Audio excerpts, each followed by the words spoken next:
여러분, 혹시 60억 달러, 우리 돈으로 8조 원이 넘는 손실을 봤는데 주가는 오히려 60%나 폭등한 회사가 있다면 믿으시겠어요? 이게 바로 제너럴 모터스, GM의 이야기입니다. 정말 상식적으로는 이해가 안 가죠? 이 흥미로운 역설, 지금부터 제대로 한번 파헤쳐 보겠습니다. 그러니까 최근에 GM이 전기차 사업 규모를 줄이기로 하면서 무려 60억 달러, 우리 돈으로 8조 원이 넘는 어마어마한 손실을 공식적으로 발표한 거예요. 보통 이런 뉴스가 뜨면 주가에 당연히 빨간불이 켜지잖아요? 그런데 진짜 반전은 여기서부터입니다. 바로 그 기간 동안 GM의 주가는 무려 60% 이상이나 치솟았다는 거예요. 아니, 손실은 역대급인데 주식시장에서는 거의 파티를 벌인 거죠. 아니, 어떻게 막대한 손실 소식이 투자자들을 이렇게 기쁘게 할 수 있었을까요? 이건 뭐 완전히 앞뒤가 안 맞는 얘기잖아요. 자, 그래서 한번 깊숙이 들여다보려고 합니다. 도대체 월스트리트는 왜 이 재앙처럼 보이는 뉴스에 환호성을 질렀는지 그 속사정을 한번 파헤쳐 보죠.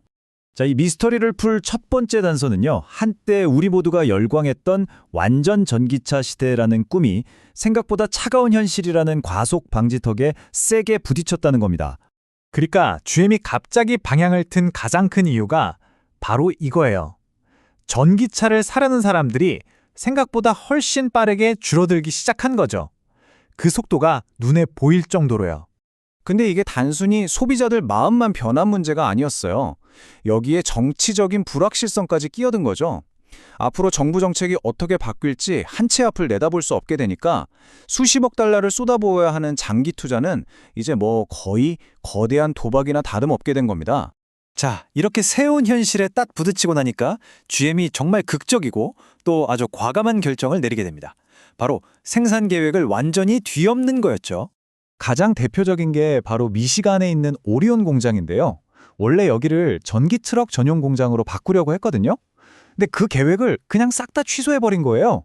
그리고 대신에 뭘 하냐? 지금 당장 돈을 벌어다주는 수익성 아주 높은 가솔린 트럭이랑 SUV를 만들기로 한 거죠. 이런 일은 뉴욕에서도 똑같이 벌어졌습니다.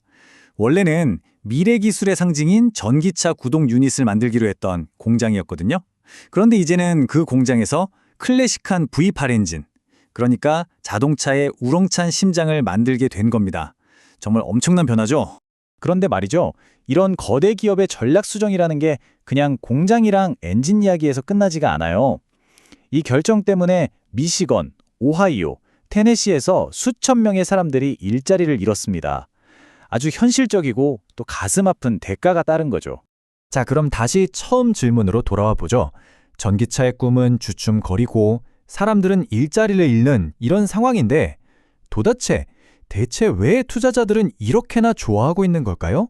그 비밀은 바로 캐시카우라는 개념에 숨어 있습니다. 들어보셨죠? 말 그대로 지금 당장 회사에 현금을 콸콸 멀어다주는 확실한 돈줄을 의미하는 거예요. GM한테는 그게 바로 내연기관 트럭과 SUV인 거죠. 실제로 한 기관 투자자 보고서를 보면요. GM의 이런 움직임을 수익성을 향한 아주 영리한 전략적 전환이라고까지 평가했어요. 왜냐? 더 이상 돈만 잡아먹는 불확실한 전기차 사업에 현금을 쏟아붓지 않고 회사의 진짜 강점, 그러니까 확실하게 돈 잘 버는 내연기관차에 모든 역량을 집중하기로 했다는 겁니다. 그러니까 여기서 제일 중요한 포인트가 바로 이겁니다. 투자자들 눈에는 이게 미래를 포기한 결정이 아니라는 거예요. 오히려 불확실한 꿈을 좇기보다는 당장 눈앞에 확실한 이익을 챙기는 아주 현실적이고 재무적으로도 똑똑한 결정이라고 본 거죠. 하지만 물론 이 결정이 마냥 좋기만 한 건 아닙니다. 장기적으로 봤을 땐 엄청난 위험을 감수하는 거거든요. 과연 이 선택이 현명한 전환일지 아니면 역사에 남을 실수가 될지 그 논쟁은 이제부터가 시작입니다. 역시나 사람들 반응도 아주 극명하게 갈리고 있어요. 한쪽에서는 GM이 드디어 주주들을 위한 현실적인 결정을 내렸다면서 박수를 치는 반면에 다른 한쪽에서는 이건 자동차 산업의 미래 전체를 테슬라 같은 경쟁자에게 그냥 갖다 바치는 꼴이다 라면서 엄청나게 비판하고 있습니다. 결국 이 GM의 이야기는요. 단지 한 회사의 문제를 넘어서 자동차 산업 전체가 마주한 거대한 딜레마를 고스란히 보여주는 것 같아요. 당장의 생존을 위한 현실적인 선택이냐 아니면 미래를 통째로 내주는 근시안적인 실수냐?